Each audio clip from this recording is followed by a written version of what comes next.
going to be extremely, extremely sweaty in this video. I mean, you could have chosen something with air conditioning. You actually have stuff with air conditioning. Yeah, but it doesn't look as cool. Welcome to Daddy's Money Garage. It's been a few days since we uploaded a video, so... A few days? I'm not wrong. You may think that we have not been getting video, and you would be incorrect, actually. John has been working on getting a lot of video, and we just had to find ways to manipulate it into what's coming. We have found some problems that needed dire fixing. We made some problems. We made a couple problems that needed fixing, but unfortunately those are not on video, but the results are. So stick around to see what we've done. You think it's okay? The car? Yeah. No. No? No. What are you talking about? What have we done? I am going to be sweaty through this whole video, dude. It is so hot right now. Yeah, it's like 95 degrees and it's 7 o'clock. Let's just start from the beginning here. One, big shout out to technician Troy, who is in the garage right now, and we're gonna go check in with him in a minute. But I say big shout out to him because he helped fix almost everything that we've worked on the car for the past month and a half. And where we started on that was fixing a problem that began last year. Last year at the burnout contest at No Name National, we broke the front end on it. Everybody knows. We've mentioned it a bunch of times. Yeah. The video is embarrassing. Here's the thing. Based on what we found, we believe the front end was already pretty much broken. Pretty toasted. It was bad. But if you don't know what happened on our last pass at No Name Nationals last year, this tire, and likely that tire too, just wasn't visible, would do this number. Pretend this is top tire, bottom tire. It would come out like this. It would bow out on takeoff. It had positive camber like a 1924 Bugatti. It was dangerous. It was basically trying to go into hover mode, but it couldn't take off. Doc Brown's DeLorean? Yeah. Yeah. We thought that we damaged the idler arm bushing, and we did. It actually did get damaged, and we tightened it up, and it seemed to take the slop out of it. We didn't bother replacing the idler arm after we found out what was wrong with it and took a closer look at it, because the idler arm ended up being fine. What was the problem was the ball joints. The lower ball joints were so loose that you could take them in your hand and the whole thing would just knock around in place, like it just had no tension on it at 1971 Mopar Maracas. It's a piece of shit. This probably goes without saying, but if you pull a car that has been sitting for, that's math. How many years is that? A lot of years, however long there is between these two stickers. You probably want to replace the front end parts, because we reused the factory ball joints on this because, you know, we believed at the time that the original factory made parts would be totally reusable because the metal back then was better or something. Build quality may have been better. I don't know about metallurgy. So we didn't bother replacing them. And that came back to bite us completely in the ass. Luckily, Jim Bennett donated pretty much a whole front end of this car when we went to go pick up parts for it, and we already had a pair of ball joints laying around. We actually still have another good set to use in case these do the same thing somehow. They probably will. Now, here's the weird thing too. We had a new part completely fail for no reason at the same time. Right now, there's not a shock on that side of the car. There's nothing there because when we were putting it back on the ground, the seal failed while it was decompressing. It was full extension. The seal just fell out of it and it started puking everywhere. And it just completely lost everything. And I already have a new shock for it. It's just a matter of putting it in, but we'll get to it here soon. It's hot and I'm not doing it today. As it stands, this is fixed. It needs an alignment badly now because since the ball joints are tight, now it's you can tell just how bad the alignment was when it was aligned on the bad ball joints, and that's what leads us to believe that they were just ball joints were already shot, because by the time it was on an alignment rack, The ball joints were already bad, and they were aligned on that when we put good joints in, and you can see exactly where it's off now. Troy is going to help us out with getting it aligned at his shop because he's got a rack to do it on. That's the major holdup from getting us to the track right now with it, because it's not going to drive straight enough to be safe. You should just go ahead and answer the question everybody's going to ask about the nitrous. Don't ask about it. Don't worry about it. Yeah, I know. It's not hooked up yet. There's life outside of YouTube. You know, contrary to most popular belief. It's been like 99% life and like 0.3%. It's like the germs. You know those germs that Germ-X doesn't kill? That's how we're at. That's where we're at with YouTube. It's the 0.03%. So we had another problem with the car where, actually we can show them over here. You can see there's tons of residue of old axle fluid in here.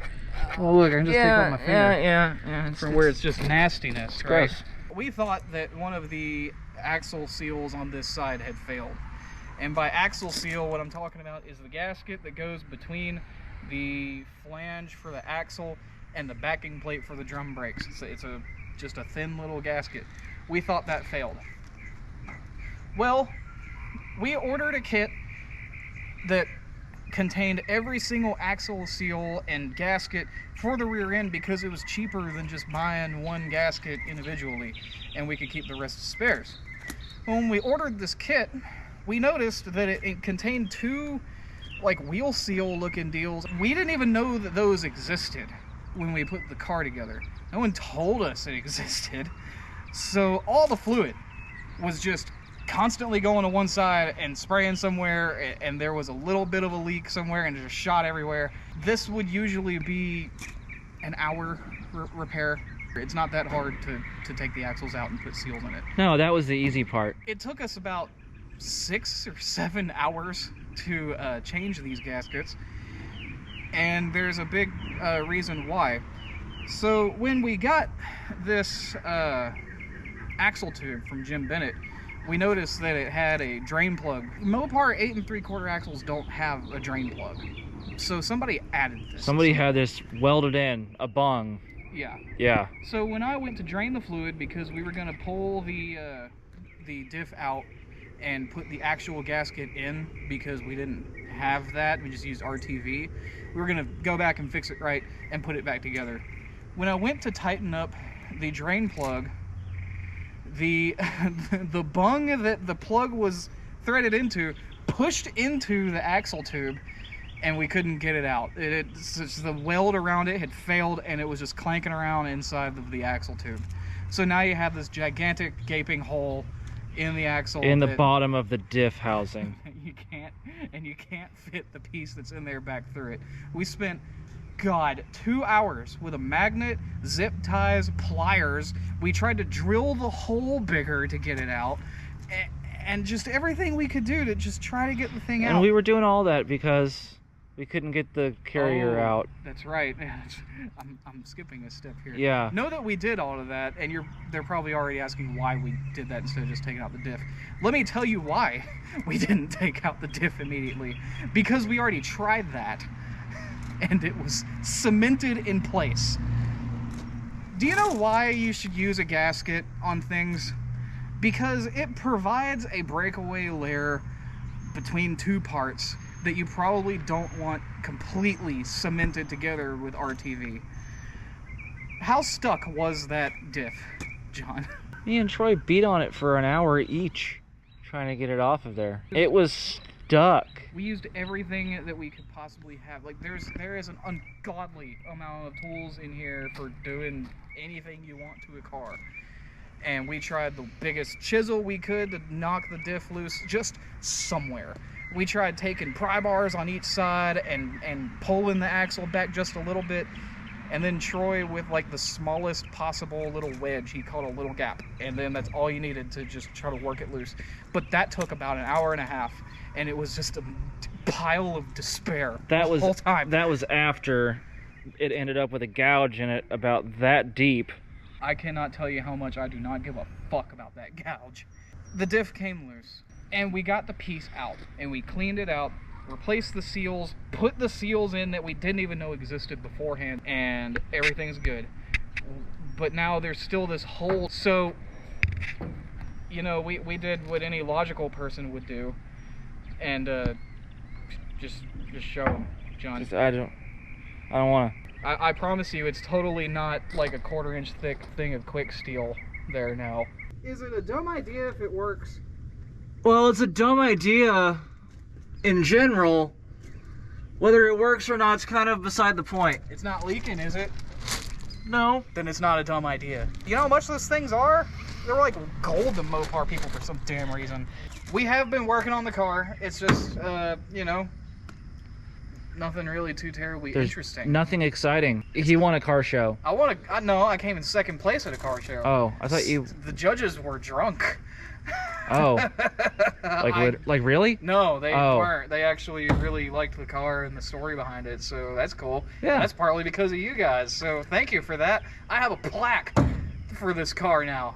I have a picture of it somewhere. I'll put it up in here. It's in the community tab where most of the updates have been because we haven't been filming jack. But the car's getting driven. It gets looks everywhere. I mean, so does a train crash. It's hard to go to a gas station and not get somebody asking about it.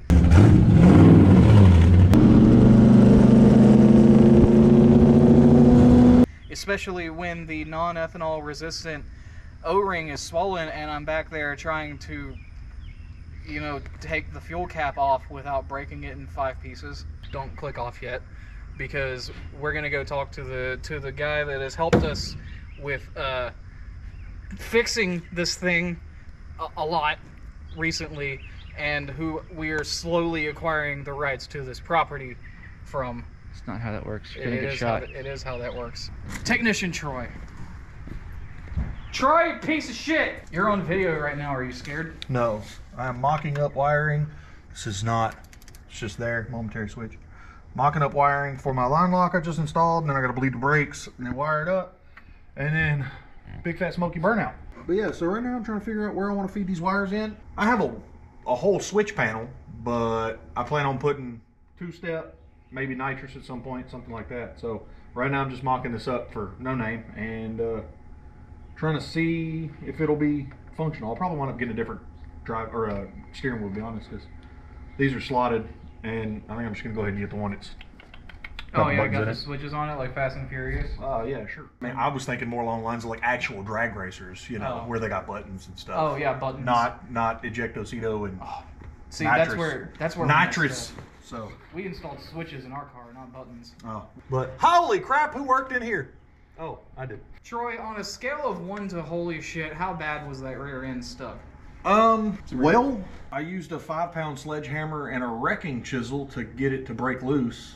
And it didn't move. And it didn't move, so I grabbed the smallest chisel I had, and that worked.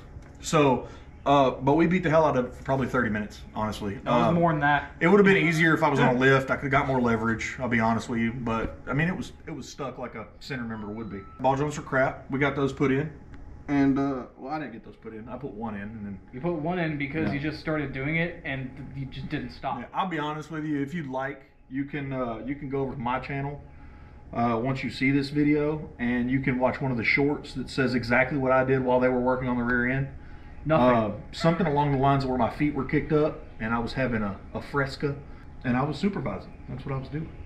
Until you said, Troy, we need your help. Will you help me? And I said, sure, let the heavy hitter get in there. But all in all, it wasn't too bad. I mean, it was just small maintenance stuff, some wheel seals, gasket. You may or may not have broke the rear end that you had to fix. And no, it's not leaking. It's good. I'll take no responsibility on the fact that there's quick steel on the bottom of a chunk. Hey, you know, you do what you gotta do. But yeah, no, I'm just doing small odd and end stuff, trying to get this thing ready and a little bit more maintenance free, I guess you could say, for the racetrack. I don't want to burn up the rear end or the rear brakes, so that's why I'm putting in line lock. But the thing is that you still need the subs to get to I do still need the subs. I'm close, but I need more subscribers. I'm trying to get more content. If you'll see, I've got parts and pieces everywhere and trash. I got fuel cell I got to put in. I got another LS motor I'm going to be tearing apart, going through, explaining a common failure on, which this one's got a lifter problem. There may or may not be a big block in the corner over there. So I'm in the hunt for a full frame car, or my personal favorite, I would love to find a wagon. Something oddball, put a engine in. I still have to rebuild the engine. Matter of fact, I have a buddy of mine's truck that he's working on right now. I'll probably be putting the 540 big block in. I did a video on that as well on my channel. He actually started his own channel to kind of chase down his truck. He's not trying to go to No Name National, but he's starting to play around with the YouTube stuff because we're going to be going to some autocross racing events, maybe some drag racing. Plan on doing some hot rod power tour. Troy, does he have a channel? He does. I don't know what it is. Well, that's terrible. I lied. It's Gorham Works. It's Gorham Works. We'll tag it in here. Good dude. Good solid dude. He's had the truck forever, and it's awesome. You need to go check it out. If you're one of the like 4 or 5 people that watched this all the way to the end, go subscribe to Transmission Troy. It's not Transmission Troy. It's Technician Troy. It's very simple. He doesn't hooked on phonics well. Transmission Troy. That's backwards. You're this way. Go subscribe to Transmission Troy. You screwed up trying to say it wrong. Go subscribe to Transmission Troy. What do you do with him, right? What do you do? Catch you in a couple months when we upload the Cadillac video. I swear to God.